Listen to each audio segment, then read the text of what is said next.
para la risa lo que no es una comedia, o algunos dicen que puede ser una comedia judicial. Nos referimos a Brasil. Después de un fallo que inhabilitó a Luis Ignacio da Silva Lula para ser candidato presidencial en su país. Recordemos que fue un delfín suyo, Haddad, el que disputó con Bolsonaro, ¿no?, la última parte de la última elección presidencial. Bueno, ahora por un fallo de un juez, y no por el fondo, sino por formas procesales, Lula queda aparentemente habilitado para el 2022 entrar en batalla electoral con Bolsonaro. Es difícil de entender qué pasa. ¿Se cayó todo el caso Lavallato? Mejor preguntémoselo a nuestro invitado, Gilberto Arandes, académico del Instituto de Estudios Internacionales de la Universidad de Chile. Gilberto, como siempre, gracias por estar aquí. Muchas gracias, Matías. Qué placer estar aquí. A ver, partamos por el final. ¿Se cae todo el caso Lavallato con esto, tú crees, o no? Es una operación judicial bien precisa porque la toma el juez Fachin en solitario, como sabes, y en realidad lo que él está diciendo es que el juez del Estado de Paraná, de Ciudad Curitiba, no tenía las competencias, como dijiste, y por lo tanto, al no tener las competencias, es inválido.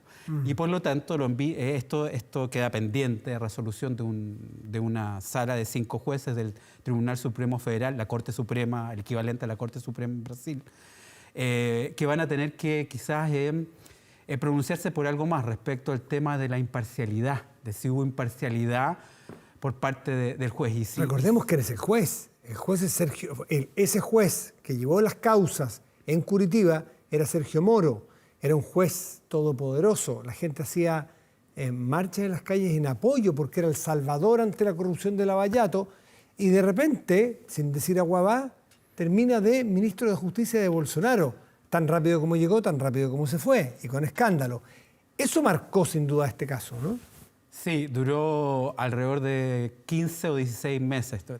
Puedo tener una ligera error en la cuenta. Pero se entiende. Pero la verdad es que se fue hace un año, 11 meses atrás, en abril.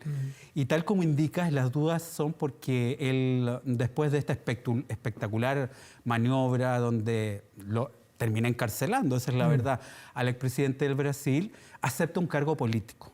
Esto es lo que hace hablar de algunos autores de la judicialización de la política. La cuestión es que hay algunas sospechas de que fue algo así como todo vale, como que el fin justifica los medios y que podría haber existido colusión. Es decir, hay pruebas de que existió conversaciones, colusión entre el juez Moro y los representantes del Ministerio Público, los fiscales. Y eso, como sabes, en todas partes sería indebido, por lo cual mancharía el proceso. Esto también tiene que ver con el estado de ánimo de las poblaciones. Estamos hablando de una población brasileña que hace unos 3 o 4 años atrás estaba muy preocupada en los temas de la corrupción, de la cleptocracia. Hoy día la pandemia ha cambiado el panorama notablemente, pero lo que más me impresiona es que en 7 días el cuadro político del Brasil está totalmente cambiado. Mira, hace una semana atrás salieron varias encuestas que decían que en una elección el candidato más votado sería Lula. Pero si a esto le agregas... 50% creo, ¿no? Tremendo. Y si a esto le agregas que ahora es elegible, eso remece todo el panorama. Sobre todo porque, hay que decirlo, la gestión del presidente Bolsonaro en la pandemia ha sido bastante precaria, mediocre. Digamos la verdad, ¿no? Muy mala. Hoy es el país del mundo que tiene más cantidad de muertos. Hoy día hoy han muerto 2.349 personas. Es lo que moría en Estados Unidos en los momentos más duros, más crudos. Eso está teniendo Brasil hoy día, muertos diarios. Claro, pero mira cómo lo remece, que mira, descomponer el discurso de Lula de hoy sería tremendo. Son 2 horas y media que habló de pie en un atril. Pero yo diría que me llaman la atención 2 cuestiones que sería bueno compartirlas. Uno, que él habla ciertamente respecto de su experiencia, donde yo creo que a veces incurren ciertas escenificaciones, como que... Sí, se victimiza, digamos las cosas. Perdón, dijo que había sido el político más perjudicado en 500 años. Uno dice, pobre Lula, qué malos fueron con él. Eso cubre incluso la época de la llegada de los portugueses al Brasil, es demasiado largo. Pero esto es parte del diseño político también de un candidato. Eso también pasó recuerda que Bolsonaro, cuando fue apuñalado, lo utilizó completamente. Por lo tanto, eso es parte del cuadro político y de una carrera que arranca. Este es el arranque de una carrera, por más que haya dicho él que no. Pero a mí me interesa, sobre todo cuando habla como voz de estadista, cuando le dice a la gente, use la mascarilla, vacúnese, hay que llegar con dinero para los trabajadores informales que viven en la calle, con dinero fresco para que puedan sobrevivir. Esa es la noción de estadista que emerge, diría, frente a un gobierno de Bolsonaro que parece reaccionar, porque hoy día teníamos al presidente Bolsonaro en una conferencia de prensa con mascarillas y anunciando que estaban por llegar las dosis de Pfizer. Entonces, parece una reacción. Ahora, lo que dicen los expertos, estuve escuchando ayer, curiosamente, un podcast de un analista de Brasil, y decía que Bolsonaro, si tuviera que elegir, a juicio de él, a un adversario político, elegiría a Lula, que esto le puede beneficiar, porque si ganó Bolsonaro, que recuerda tú, venía de bien abajo, ¿no? Su opción. Sí. Si ganó fue por los escándalos del PT, sí, por los escándalos del Partido de los Trabajadores de Lula. Por lo tanto, dicen, ¿cómo va a tener tan mala memoria la población brasileña? Sí. A ver, lo que vaya a ocurrir es imprevisible porque estamos hablando de una elección para la cual todavía restan 19 meses. Entonces, claro, si reste alrededor de 18, 19 meses, la verdad es que es un tiempo gigante en política. Cualquier cosa puede pasar cuando se habla de ese tiempo. Yo creo que sí que tiene que ver, te insisto, con el estado de ánimo. Hace días, cuando Lula salió electo presidente en el 2003, la cuestión era el Brasil más inclusivo, esa era la cuestión. La gente quería que el gobierno atendiera a la extrema pobreza, y yo diría que Lula lo hizo. Lo hizo, fue un gran éxito. 30 millones de personas que salieron de la extrema pobreza. Luego, hace 5, diría incluso desde 2011 en adelante, 10 años, el tema era la corrupción. Estaba la gente indignada por el tema de la corrupción, que veía que todos los políticos eran salpicados. De hecho, déjame decirte que me parece que la política, de hecho, que menos tenía que ver fue el chivo expiatorio, que fue Dilma, claro, la que estaba más lejos de todos los casos de corrupción directa, y al final, de una forma machista, salió pagando los platos para hacer un poco el chivo expiatorio.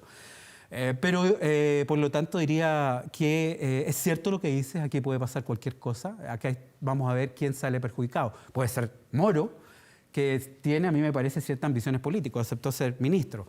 Dicen que algunos que su ambición era o llegar al Tribunal Supremo o ser presidente.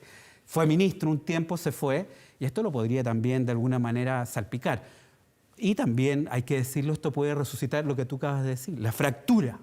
Una fractura del electorado que termina haciendo a mucha gente pensar que esto es más de lo mismo del PT y por lo tanto votando en contra. Ahora, a mí me parece que sería una colisión de trenes y sobre todo, mira lo que te voy a decir, son dos estilos populistas. Mira lo que pasa uno con con estatura de estadista, que es Lula. Lula también, recuerda, cuando entró a la cárcel en abril del 2018, dijo, yo no soy un ser humano, soy una idea. Tenía salidas que son impresionantes. Lo melodramático del populismo.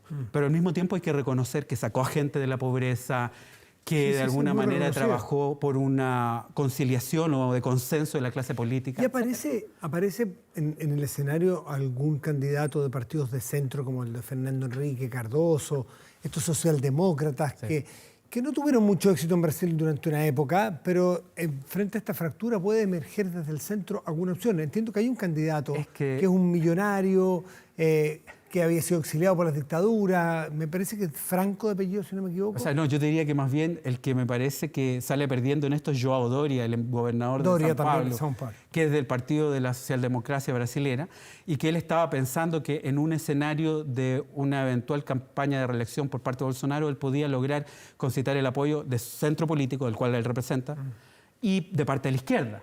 Y con esta potencial carrera entre Bolsonaro y Lula, él saldría perdiendo. Me parece que se dibuja el centro y son más bien estas opciones las que se fortalecen. Pero está todo por verse. Lula mismo se lo toma con calma y dice, mira, no tengo mente para pensar qué es lo que viene, pero por el momento quiero descansar. Lo que hay que aclarar es que este no es un fallo definitorio, esto es un fallo de un juez, falta el fallo del Pleno, para que tiene que manifestarse si es que efectivamente el juez Moro de Curitiba en su momento tenía las competencias para fallar en contra de Lula. No ha señalado que Lula está libre de los cargos que se le hicieron.